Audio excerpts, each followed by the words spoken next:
mong magnet and what's a mong magnet? Like this shop is. Mong magnet? Yeah. No. Because that's what Neil refers to this shop as. It's a mong magnet. Oh, that'll be numpties. It's all lackadaisical, isn't it? They're on too many drugs, aren't they?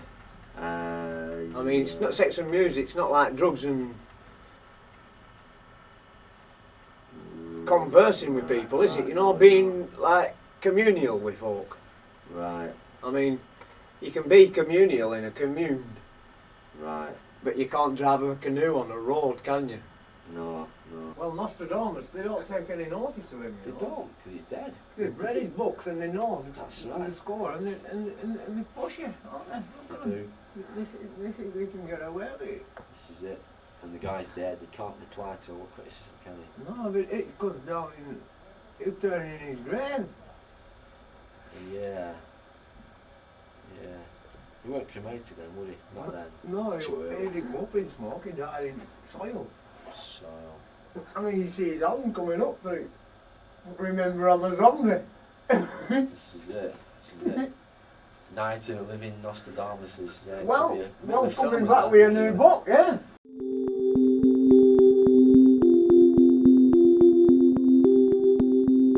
You go in, the more times you go in, the more you notice the regulars. And the beautiful thing about Neil is he also makes up like any good businessman and good friend, he makes a profile up about you. He knows, he remembers your name, he remembers your face, he remembers what you bought last time.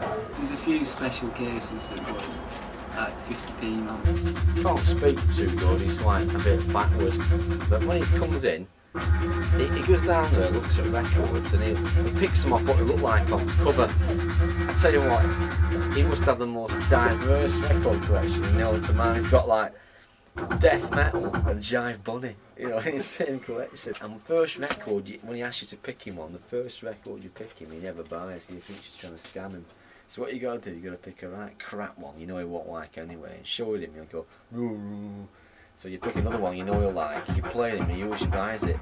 50p, 50p. That's what he says, 50p. He'll spend a good 20 minutes, half an hour going through and playing him records. And he's like, fucking hell, Neil, it's 50 pence.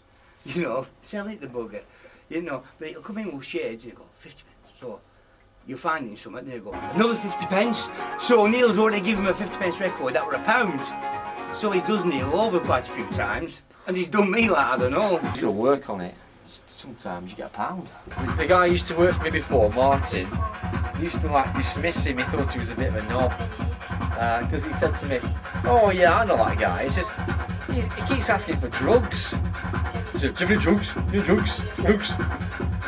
And years later, it turns out, he's after trogs.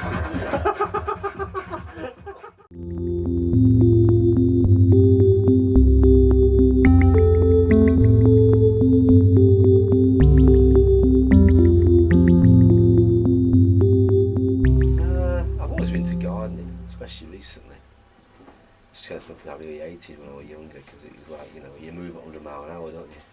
When you're younger, you're always buzzing around all over the place. I found that out a few years ago. Yeah, I found that out. Serious? Yeah, serious. Mr. Miyagi. Yeah, he is Mr. Miyagi. That's how he gets his zen. He's the Buddha. He looks like a Buddha, doesn't he? If you rub Neil's belly, Wisdom comes out. records fall from the sky. It's like kung fu. It just comes at you like, you know what I mean? It's like David Carradine, isn't it? There, and that's like, you know, yes, master. It's called strength full retail.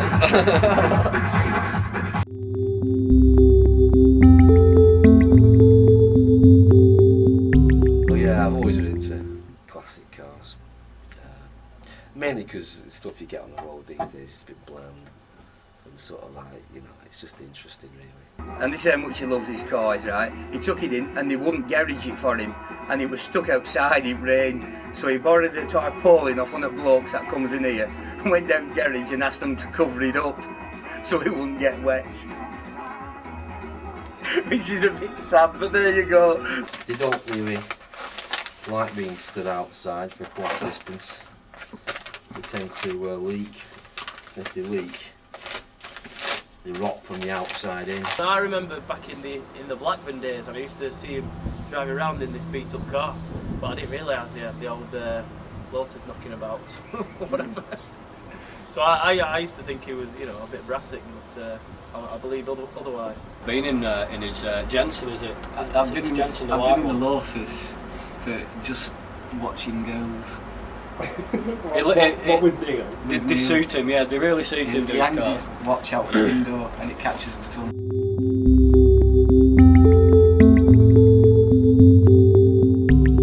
I don't know the story behind it, but I know how much it cost. He stole it, didn't he?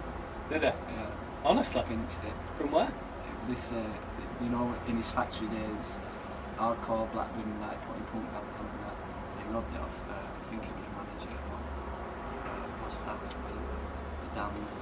Honestly? How comes what did he mug him? Kicked his head in. Honestly? We were keen when we were younger.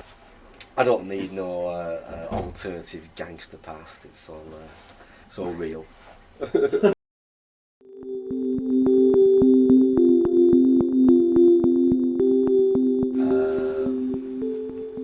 Flying lessons.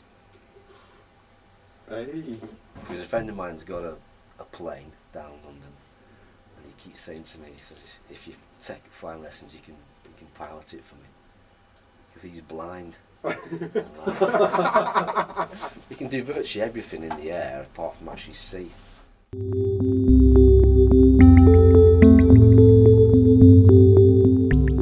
You've never seen Neil dancing? Never. Well, you know he's quite a biggish bloke, yeah? We've seen, yeah. And he surprised a few people at one do we went to, because he got up on the dance floor and he was bouncing. Oh yeah, in the proper place, the right occasion. So you're not going to dance now? No enough room. Occasion, there's not enough room. What's Hey. the proper go for it, yeah? Well, put it this way, he shocks a few people when he gets going.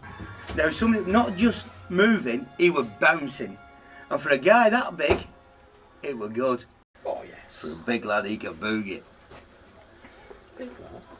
Well, it's just a saying, isn't it? Yeah, yeah. You know, somebody like Certain amount of flipping to creeping in under stuff. Yeah, you noticed that.